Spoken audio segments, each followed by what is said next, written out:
गुरुर्ब्रह्मा गुरुर्विष्णु गुरुर्देवो महेश्वरः गुरुर साक्षात परब्रह्म तस्मै श्री गुरुवे नमः। नमस्कार साथियों, एक बार फिर से आप सभी का आपके अपने YouTube चैनल अमेजिंग शिक्षा में बहुत बहुत हार्दिक अभिनंदन व स्वागत है। साथियों, आज फिर हम एक क्रिया का ही भाग लेकर यहाँ पर आए हैं। इससे पहले आप क्या कर चुके हैं कि जो क्रिया है वो क्या होती है, कैसे उसकी व्युत्पत्ति होती है ना, और कर्म के आधार पर क्रिया के कितने भेद होते हैं, जैसे हमने पिछली वीडियो में पढ़ा है। अगर आपने वो वीडियो नहीं देखी ना, वो जरूर देख लें आप, ठीक है। फिर आपको अच्छे से जो है ना क्रिया के बारे में पूरा समझ में आ जाएगा, क्योंकि कर्म के आधार पर दो भेद होते हैं क्रिया के, एक सकर्मक होता है, एक अकर्मक होता है। ये सारी बातें जो है ना, उसको मैं बार बार यहाँ पर बता करके समय खराब करना नहीं चाहता आपका भी। वो उसको देखने के लिए तो आपको पिछली वीडियो देखनी पड़ेगी, ठीक है। आज मैं यहाँ बात करूँगा प्रयोग और संरचना के आधार पर क्रिया के कितने भेद होते हैं, इस बारे में विचार कर लो। वैसे तो क्रिया के काफ़ी भेद होते हैं, लेकिन हमने मुख्य मुख्य करना है। पहले हमने कर्म के आधार पर कर लिए, सकर्मक अकर्मक। आज हम बात करेंगे प्रयोग और संरचना के आधार पर क्रिया के भेद, ठीक है। आइए जानते हैं कि प्रयोग और संरचना के आधार पर क्रिया के कितने भेद होते हैं। प्रयोग और संरचना के आधार पर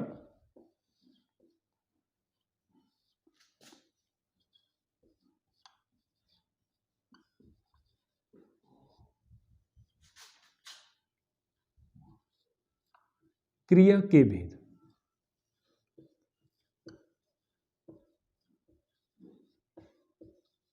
देखिए, प्रयोग और संरचना के आधार पर क्रिया के 6 भेद होते हैं। पहला होता है सामान्य क्रिया। हमें पूरा ज्ञान होना चाहिए कि कौन सी क्रिया कैसे होती है और किस प्रकार से हम उसकी पहचान कर सकते हैं। पहली होती है एक सामान्य क्रिया, दूसरी है संयुक्त क्रिया,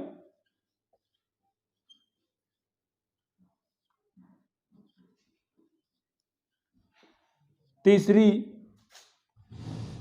प्रेरणार्थक क्रिया,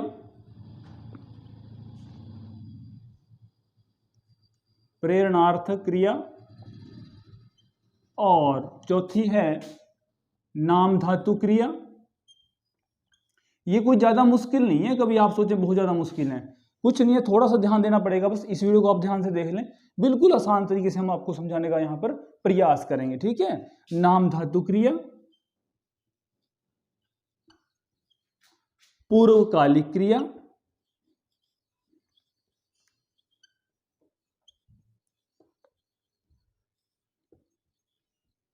और अंतिम है कृदंत क्रिया, ठीक है। ये हैं प्रयोग और संरचना के आधार पर क्रिया के भेद। देखिए, सामान्य क्रिया में कोई ज्यादा मुश्किल नहीं है, ये तो वाक्य में एक ही क्रिया होगी, वहां पर वो सामान्य क्रिया है। जैसे राम विद्यालय जाता है, एक सामान्य क्रिया है ना। या राम जाता है, यूं कर लीजिए, राम जाता है, एक क्रिया है, जाता है, सामान्य है। ये तो सामान्य क्रिया है, इसमें कोई ज्यादा दिक्कत नहीं है।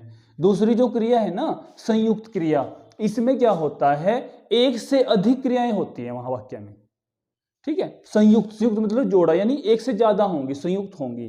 वो कैसे, देखिए, ये तो सामान्य है, सामान्य में तो कोई दिक्कत नहीं है। संयुक्त का है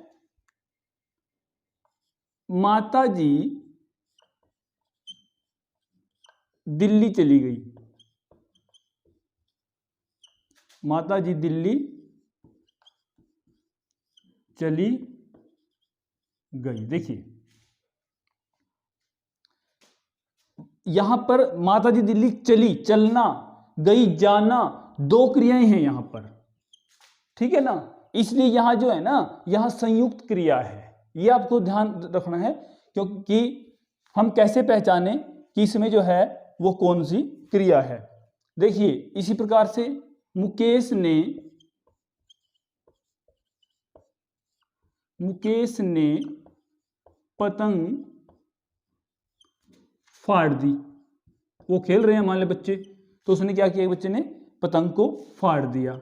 ठीक है, अब देखिए यहां क्या है, यहां भी क्या हो रहा है, दो क्रियाएं हो रही हैं, एक फाड़ना हो रहा है, एक देना। फाड़ दिया ना उसने पतंग को, दो क्रियाएं हैं, इसलिए ये कौन सी क्रिया कहलाएगी, इसको हम संयुक्त क्रिया कहेंगे। जिस वाक्य में एक से अधिक क्रियाएं होंगी वहां पर हम क्या कहेंगे, उस क्रिया को हम क्या कहेंगे, संयुक्त क्रिया कहेंगे। ठीक है, अब जो तीसरी जो क्रिया है, सबसे महत्वपूर्ण और मैं कहूंगा मोस्ट इंपोर्टेंट क्रिया है ये प्रेरणार्थक क्रिया।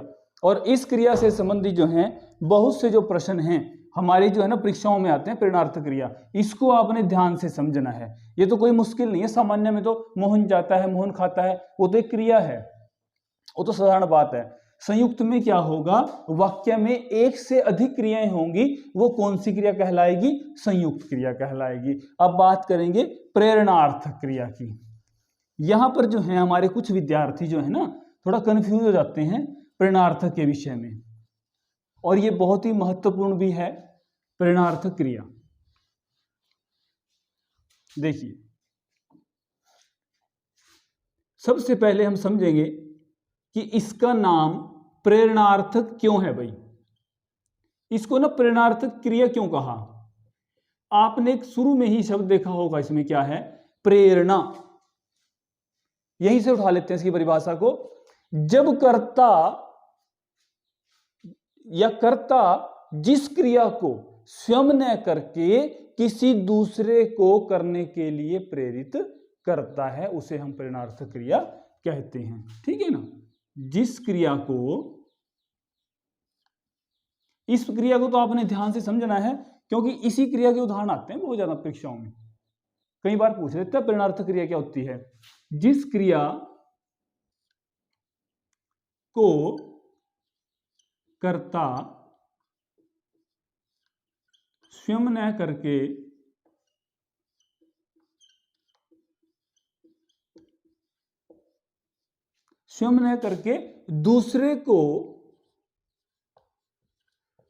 दूसरे को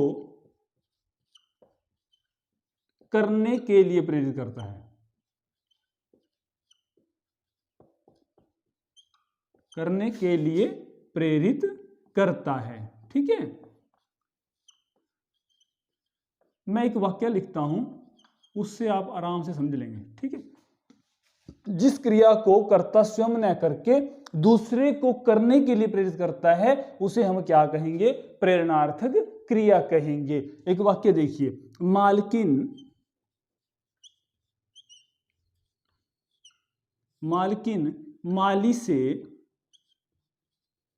माली से पौधे लगवाती है,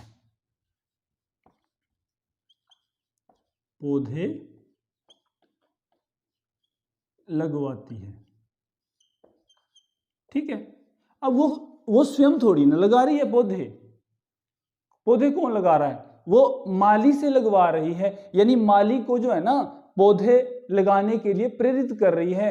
वह काम को स्वयं नहीं कर रही, दूसरे को प्रेरित कर रही है। यही तो प्रेरणार्थक क्रिया है। मालकिन माली से पौधे लगवाती है। अब ये लगवाती है जो है ना, ये क्या है, कौन सी क्रिया है, प्रेरणार्थक क्रिया है। ठीक है, एक अन्य उदाहरण लेते हैं। मोहन दर्जी से कपड़े सिलवाता है, कपड़े सिलवाता है। ठीक है भाई, अब वो कपड़े स्वयं नहीं सिल रहा है, बल्कि किसी से सिलवा रहा है, किसको प्रेरित कर रहा है, किसको प्रेरित कर रहा है, दर्जी को। तो ये कौन सी सिलवाता है, ये कौन सी क्रिया हो गई, यहां पर प्रेरणार्थक क्रिया होगी। वो काम को स्वयं नहीं कर रहा, दूसरे से करवा रहा है, वही क्या है, प्रेरणार्थक क्रिया है। ठीक है, अन्य उदाहरण लेंगे कोई।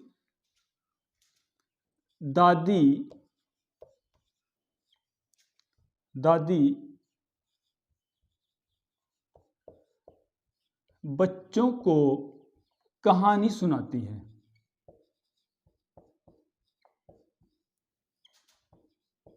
कहानी सुनाती है। अब आपके मन में एक प्रश्न आया होगा कि यहां तो कोई लग नहीं रहा कि सुनवाती है, ऐसा कुछ है नहीं, यहाँ तो खाली क्या हुआ है, दादी बच्चों को कहानी सुनाती है, तो सामान्य क्रिया होनी चाहिए, लेकिन ऐसा नहीं है। यहाँ पर जो है ना, ये सामान्य क्रिया नहीं है बच्चों, ये भी क्या है, प्रेरणार्थक क्रिया है। इसको हम बोलते हैं प्रथम प्रेरणार्थक, और इसे बोलते हैं हम जो है वो द्वितीय प्रेरणार्थक। ठीक है, वो कैसे समझिए। यहां क्या करता है कर्ता, यहां वो काम स्वयं नहीं करके दूसरे से करवाता है, उसको दूसरे को प्रेरित कर रहा है। ये जो दोनों उदाहरण देखे ना अपने, इनमें क्या है कि जो कर्ता है ना, किसी भी कार्य को स्वयं न करके, किसी भी क्रिया को स्वयं न करके वो दूसरे से करवा रहा है, तो वहां पर क्या हो गया, प्रेरणार्थक। कौन सा प्रेरणार्थक हो गया, ये द्वितीय प्रेरणार्थक है। लेकिन जब जो है कर्ता किसी भी कार्य को कर तो स्वयं ही रहा है, लेकिन वो दूसरे को जो है प्रेरित कर रहा है, दूसरे को काम करने के लिए प्रेरित कर रहा है, तो इसे हम क्या कहेंगे, प्रथम प्रेरणार्थक। ये तो है प्रथम प्रेरणार्थक, ठीक है, और ये है द्वितीय प्रेरणार्थक। ठीक, देखिए ये अगर वैसे तो इतना गहराई से कोई पूछता नहीं प्रश्न, लेकिन फिर भी कई बार ऐसा हो जाता है, इस तरह का प्रश्न आ ही जाए कि प्रथम प्रेरणार्थक क्या होता है और द्वितीय क्या होता है। प्रथम में तो कुछ नहीं होगा, कर्ता स्वयं करेगा, लेकिन वो ना उस क्रिया के द्वारा दूसरे को प्रेरित कर रहा है। दादी जो है ना बच्चों को एक कहानी के माध्यम से प्रेरित कर रही है, उनको एक कहानी सुना करके प्रेरित कर रही है, ये भी प्रेरणार्थक ही है, इसको बोलेंगे प्रथम प्रेरणार्थक। और जब वो कर्ता किसी भी क्रिया को स्वयं न करके दूसरे से काम को करवा रहा है, उसे क्या बोलेंगे हम, प्रेरणार्थक क्रिया है। क्योंकि इस क्रिया को तो आपने बहुत ध्यान से समझना है, इस क्रिया में से बहुत प्रश्न आते हैं यहाँ पर इससे संबंधित, ठीक है ना। जिस विषय से संबंधित ज्यादा प्रश्न आएंगे ना, उस पर हम ज्यादा थोड़ा सा यहाँ पर थोड़ा विस्तार से उसको समझाने का प्रयास करते हैं, और आपको भी उसको ध्यान से समझना है, ठीक है। तो आज के जो है हमारा विषय यही तक रहेगा कि जो प्रयोग और संरचना के आधार पर क्रिया के कितने भेद होते हैं, 6 भेद होते हैं। पहला क्या था, सामान्य क्रिया। सामान्य क्रिया में क्या था, वहां तो एक साधारण क्रिया है ना, राम जाता है, मोहन खाता है, सीता गाती है, ये सामान्य क्रिया है। और संयुक्त क्रिया में क्या था कि वहां पर एक से ज्यादा क्रियाएं होंगी, चलना जाना, चली गई यानी चलना और जाना, है ना, तो 2 क्रियाएं हो गई, तो वहां संयुक्त हो जाएगी। और तीसरी क्या हमने किया, प्रेरणार्थक क्रिया। जब कर्ता किसी भी क्रिया को स्वयं न करके दूसरे को करने के लिए प्रेरित कर रहा है, उस क्रिया को दूसरे से करवा रहा है, वो क्या हो जाएगी, प्रेरणार्थक क्रिया हो जाएगी। ठीक है प्यारे बच्चों, आज के लिए हम इतना ही करवाएंगे, इसको आपने ध्यान से समझना है, इसको लिखना है, और आगे भी आप हमारे साथ बने रहिए। हम हिंदी व्याकरण से संबंधित बहुत से उपयोगी विषय आपके सामने लेकर के आ रहे हैं। तो आज की जो है कक्षा यहीं पर संपन्न होती है। मैं अपनी वाणी को विराम देता हूँ। जय हिंद, वंदे मातरम।